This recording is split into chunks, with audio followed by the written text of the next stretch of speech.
Sejarah Kesultanan Melayu di Maluku. Kesultanan-kesultanan di Maluku mulai muncul pada abad ke-13 hingga ke-15 ketika wilayah tersebut menjadi pusat perdagangan rempah-rempah, terutama cengkeh. Faktor-faktor utama yang mendorong perdagangan maritim, Maluku menjadi bagian dari jalur perdagangan internasional yang menghubungkan Nusantara dengan pedagang dari Arab, India, Tiongkok, dan Eropa. Agama Islam mulai masuk ke Maluku melalui pedagang dari Jawa, Sumatera, dan wilayah lainnya di Asia Tenggara. Islam kemudian menjadi agama resmi sejumlah kerajaan. Kesultanan seperti Ternate dan Tidore terbentuk untuk menguatkan pengaruh politik dan ekonomi di kawasan Maluku Utara. Kepulauan Maluku menduduki posisi penting dalam perdagangan di Nusantara. Mengingat keberadaan daerah Maluku ini, maka tidak mengherankan jika sejak abad ke-15 hingga abad ke-19 kawasan ini menjadi wilayah perebutan antara bangsa Spanyol, Portugis, dan Belanda. Kepulauan Maluku sangat penting peranannya karena Maluku adalah penghasil rempah-rempah terbesar pada waktu itu, sehingga banyak negara yang berdatangan ke Maluku. Sejak awal, diketahui bahwa di daerah ini terdapat dua kerajaan besar bercorak Islam, yakni Ternate dan Tidore. Kedua kerajaan ini terletak di sebelah barat Pulau Halmahera di Maluku Utara. Kedua kerajaan itu pusatnya masing-masing di Pulau Ternate dan Tidore. Maluku terkenal dengan semerbak bunga cengkehnya, banyak orang asing tertarik datang ke sana untuk berdagang. Bahkan orang-orang Eropa berdatangan ingin menguasai wilayah tersebut. Selain itu, Maluku juga dikenal dengan julukan negeri 1000 pulau dan jazirah Al-Mulk, wilayah raja-raja. Pada awalnya yang disebut dengan Maluku meliputi Ternate, Tidore, Makian, dan Moti. Secara keseluruhan, keempat wilayah itu disebut dengan Moluku Kieraha, yang artinya Persatuan Empat Kolano, Kerajaan. Kesultanan Ternate atau juga dikenal dengan Kerajaan Gapi adalah salah satu dari 4 kerajaan Islam di Kepulauan Maluku dan merupakan salah satu kerajaan Islam tertua di Nusantara. Kerajaan Ternate juga dikenal luas dengan nama Kesultanan Ternate. Sebutan ini disematkan dalam nama Ternate sebagai penanda bahwa kerajaan ini bercorak Islam. Didirikan oleh Baap Masyur Malamo pada tahun 1257. Kesultanan Ternate memiliki peran penting di kawasan timur Nusantara antara abad ke-13 hingga abad ke-19. Penduduk Ternate awal merupakan warga eksodus dari Halmahera.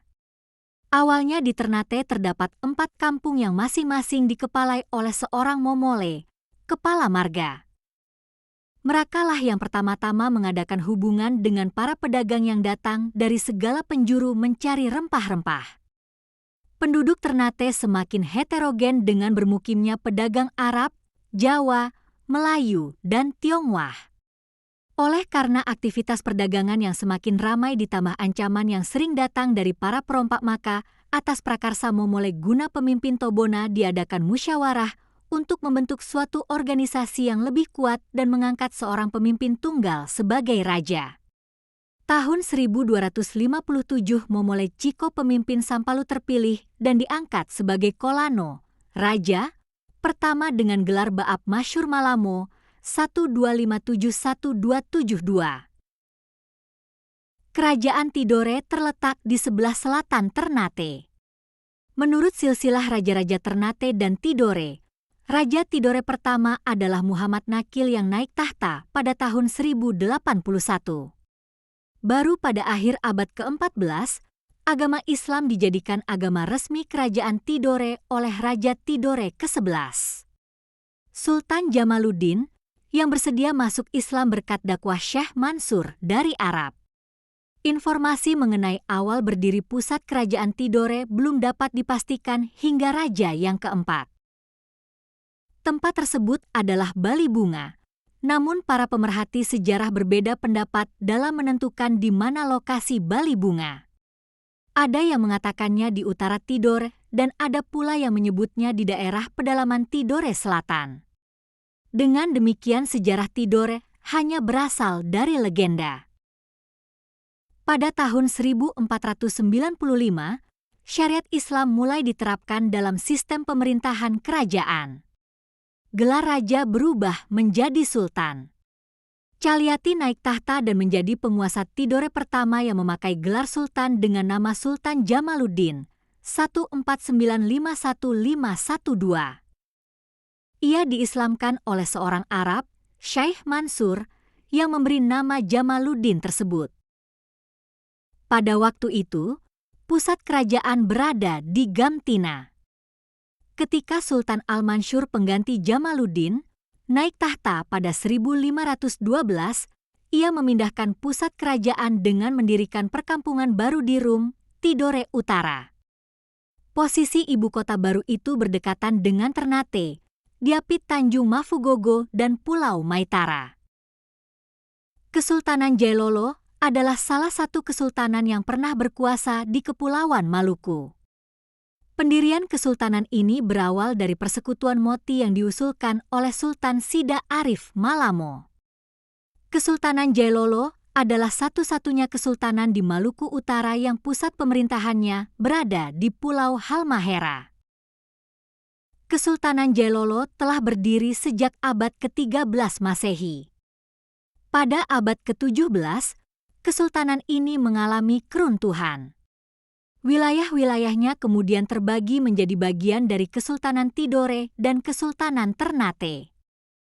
Kesultanan Jailolo termasuk dalam salah satu dari Moloku Kieraha atau 4 penguasa wilayah Kepulauan Maluku. Kesultanan ini menjadi salah satu penguasa atau kolano bersama dengan Kesultanan Ternate, Kesultanan Tidore, dan Kesultanan Bacan. Keempat penguasa kesultanan ini berasal dari garis keturunan yang sama. Mereka merupakan keturunan dari Jafar Shadiq yang datang ke Ternate pada tahun 1250. Kesultanan Jailolo telah berdiri sejak abad ke-13 Masehi. Pada abad ke-17, kesultanan ini mengalami keruntuhan. Wilayah-wilayahnya kemudian terbagi menjadi bagian dari Kesultanan Tidore dan Kesultanan Ternate. Kesultanan Jailolo tidak memiliki banyak peninggalan arkeologi. Bekas istana kesultanan tidak ditemukan sama sekali. Peninggalan yang tersisa hanya berupa benteng, masjid, dan makam kuno. Pada tahun 1359, Kesultanan Ternate menyerang Kesultanan Jailolo atas perintah Gapi Malamo. Serangan kembali dilakukan oleh Komalapulu pada tahun 1380 dan Tarwese pada tahun 1524 dan 1527. Serangan-serangan ini membuat wilayah kekuasaan dari Kesultanan Jailolo berkurang. Pada tahun 1534, Kesultanan Jailolo merebut kembali wilayahnya dengan dipimpin oleh Sultan Katarabumi dengan bantuan dari Portugis. Kesultanan Jailolo kemudian menyerang Kerajaan Moro untuk memperluas wilayahnya. Penyerangan ini dibantu oleh Sultan Diallo yang diberhentikan sebagai Sultan dari Kesultanan Ternate oleh Portugis.